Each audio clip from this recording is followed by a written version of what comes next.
This is Jamie Drummond for Good Food Revolution. I am here with Master Sommelier John Szabo. How are you today, John? Terrific, Jamie.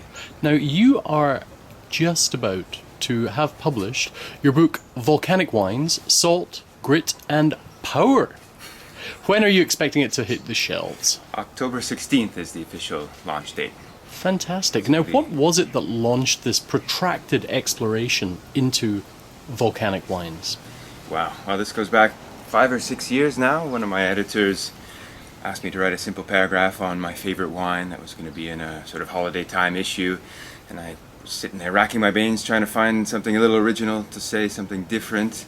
And I started to think of some wines that I'd recently enjoyed, and I'd just been to Santorini, just tasted some wines from Etna for the first time. I thought of the wines of northern Hungary, Badajoz and Tokaj, that I've always been very fond of. And suddenly it dawned on me when I connected all the dots that the one thing all of these very different wines had in common is that they happen to be grown on volcanic soils. So I wrote a sort of tongue-in-cheek paragraph about my favorite wine growing on the side of a volcano. Which I thought would probably be rejected, but the editor liked it quite a lot and said, hey, can you write a full-length piece on that? I said, sure, that would be a nice little project to work on. So I started to write this, and as I was writing it, came across more interesting places, more great wines, and I thought, there's probably a book in this. So I put together a proposal. Took a while to shop it around and finally find a publisher, but hey, half a dozen years later, it's finally done.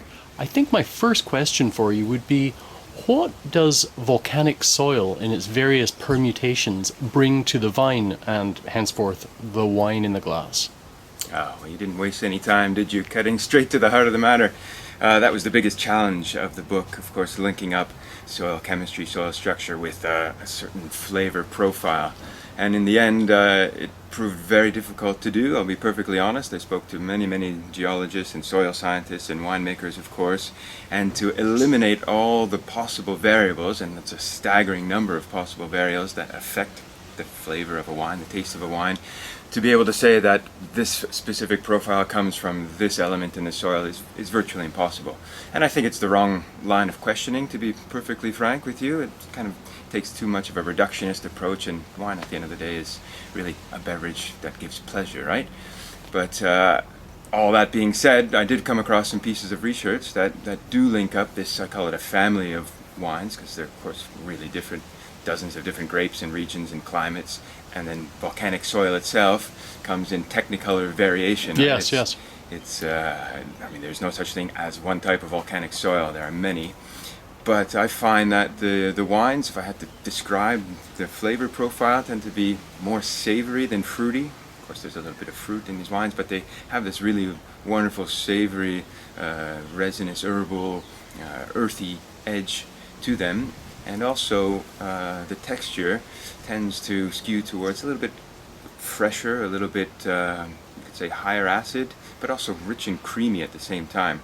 Just to give you one tiny little technical thing without getting into too much detail, many volcanic soils have particularly high levels of potassium. And potassium tends to shoot your pH through the roof. So very high pH usually corresponds to low acid, so you'd expect a soft and not really well-defined wine.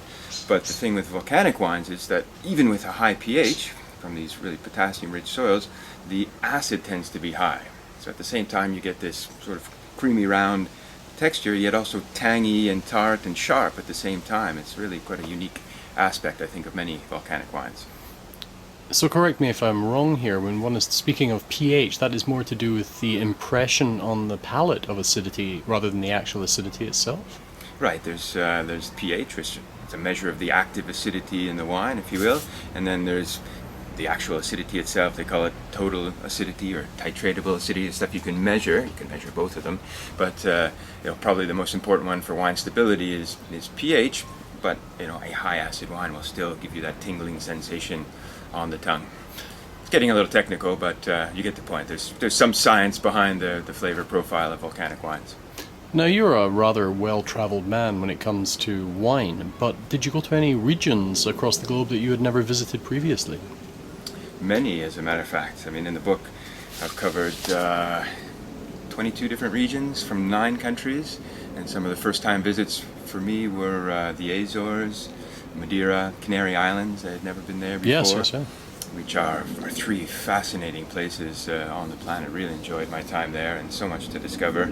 I spent a lot of time in Oregon, in the Willamette Valley, an area that I hadn't been too familiar with. Also the Columbia Gorge. Eastern Washington sits on one of the largest bits of basalt in the world, so you would think there's a lot of volcanic soil there. Not as much as there should be. It's also covered with flood sediments, but that was quite a fascinating visit.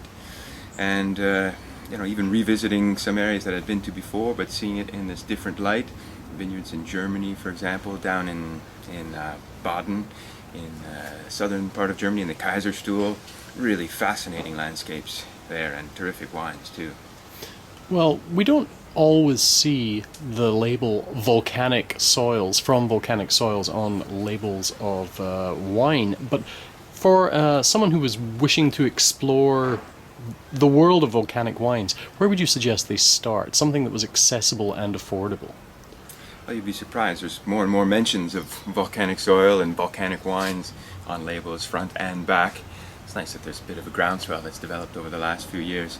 But to start a volcanic exploration, if we're talking what's available here in Canada and accessible, wines of certain parts of Chile, particularly those up in the Andes, reasonably priced. Nice introduction to one of the more robust, full-bodied styles of volcanic wines. I would also suggest even Germany. Back to the Kaiserstuhl, back to Baden. Some terrific wines from the Pinot family, Pinot Blanc, Pinot Gris, also Pinot Noir, quite reasonably priced. If you can get your hands on some wine from Somló in Hungary.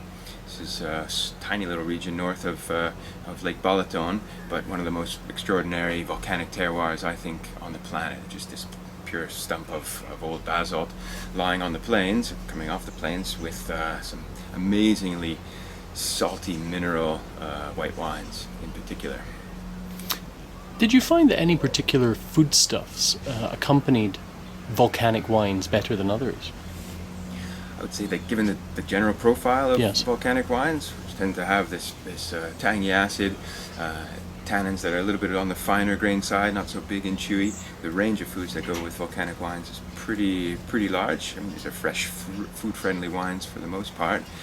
And then again, they come in multi-colors, right? But I would suggest you try, say, a wine from Santorini and a Sirtico from Santorini with, if we want to go something really classic, how about grilled octopus? A little drizzle of olive oil, a little squeeze of lemon, and a glass of this incredibly brisk and refreshing wine that's grown so far south in the middle of the Aegean, you would never expect to find such freshness. John Szabo, Master Sommelier, thank you very much for joining us at Good Food Revolution today. We look forward to seeing your new book on the shelves of quality bookstores around the world, Volcanic Wines, Salt, Grit and Power. Thank you very much. Thank you, Jamie. Bye for now.